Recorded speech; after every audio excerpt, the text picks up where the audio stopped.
C'est maintenant Monseigneur Harpigny qui va prononcer l'homélie.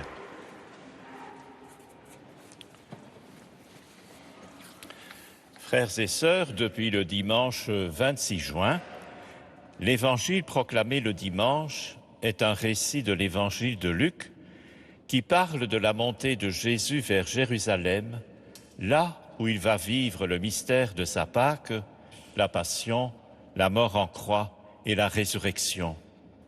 Aujourd'hui, alors que Jésus traverse villes et villages en enseignant, quelqu'un lui demande « Seigneur, n'y a-t-il que peu de gens qui soient sauvés ?»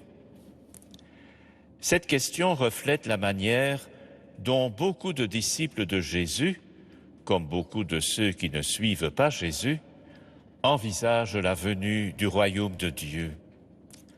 Quand cela va-t-il se réaliser? Qui pourra y entrer? Comment pourra-t-on discerner les signes de ce royaume? Le jour de l'ascension de Jésus au ciel, alors qu'il est déjà ressuscité, ses disciples lui demandent encore « Seigneur, est-ce maintenant le temps où tu vas rétablir le royaume pour Israël ?» Jésus ne donne pas de réponse à ce type de questions. Parfois, il dit que tout cela est réservé à Dieu, son Père. En revanche, il élimine des critères qui pourraient être utilisés pour justifier le droit d'entrer dans le royaume. Dans le récit de ce jour, les critères de la proximité, de la participation à des repas avec Jésus, de l'écoute de son enseignement sur les places, tout cela n'est pas suffisant pour être sauvé. Au contraire, Jésus dit « Efforcez-vous d'entrer par la porte étroite, car je vous le déclare, beaucoup chercheront à entrer et n'y parviendront pas. » Il n'y a pas d'automatisme pour être sauvé. Jésus parle d'un maître de maison qui se lève pour fermer la porte. Quand il voit ceux qui veulent entrer, ce maître de maison dit « Éloignez-vous de moi, vous tous qui commettez l'injustice. » Jésus rappelle une fois de plus que c'est en mettant en pratique la parole de Dieu, le commandement de l'amour de Dieu et le commandement de l'amour du prochain que l'on choisit la voie parfaite pour être sauvé. On comprend alors que tous sont invités à participer au festin du royaume avec Abraham, Isaac, Jacob et tous les prophètes. Ce ne seront pas seulement ceux qui ont reçu l'alliance de Dieu au temps de Moïse, ceux qui ont été libérés de l'esclavage en Égypte lors du passage de la mer Rouge, qui entreront dans le royaume. Tous, qu'ils viennent de l'Orient ou de l'Occident, du Nord ou du Midi, pourront prendre place au festin dans la mesure où ils auront choisi de mettre en pratique la parole de Dieu comme les prophètes n'ont cessé de le rappeler. La liturgie de ce dimanche propose d'éclairer ce passage de l'Évangile par le prophète Isaïe, qui s'adresse aux déportés juifs à Babylone qui reviennent de l'exil au VIe siècle avant notre ère. Dieu, le vrai Dieu, le seul Dieu, va rassembler toutes les nations, toutes les langues, pour manifester sa gloire. Des rescapés de toutes les nations témoigneront de cette gloire jusqu'aux extrémités de la terre. En retour, ceux qui auront été pris par cette annonce viendront à Jérusalem, à la maison du Seigneur, là où Dieu manifeste sa gloire.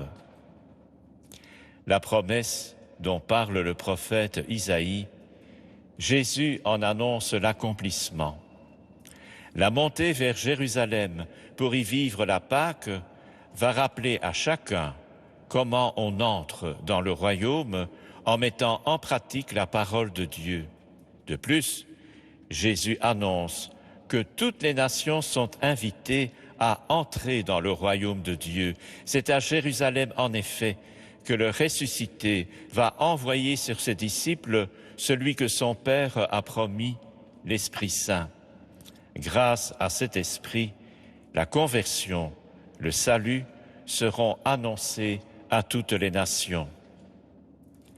Si Dieu veut que tous les êtres humains soient sauvés, il ne s'agit pas d'une sorte d'automatisme, mais bien d'une invitation à mettre la parole de Dieu en pratique. Et là où cette mise en pratique est sincère, droite, là est faite l'expérience de la miséricorde de Dieu. L'Évangile de Luc insiste beaucoup sur cet aspect. En conclusion, suite à la question posée à Jésus, n'y a-t-il que peu de gens qui soient sauvés?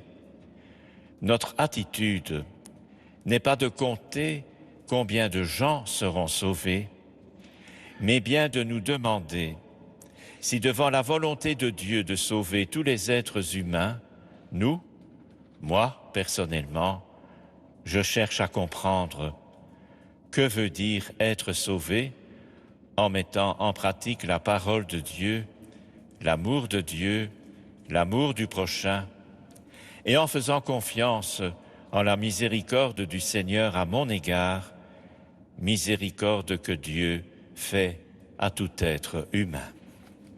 Amen.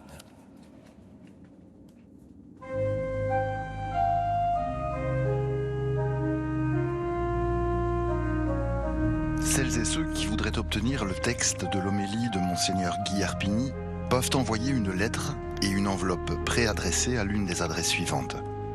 Pour la Belgique, service des messes télévisées, rue de la Linière 14, 1060 Bruxelles. Pour la France, Jour du Seigneur, 45 bis, rue de la Glacière, 75 013 Paris. Cette homélie est d'ores et déjà téléchargeable sur le site www.catobel.be.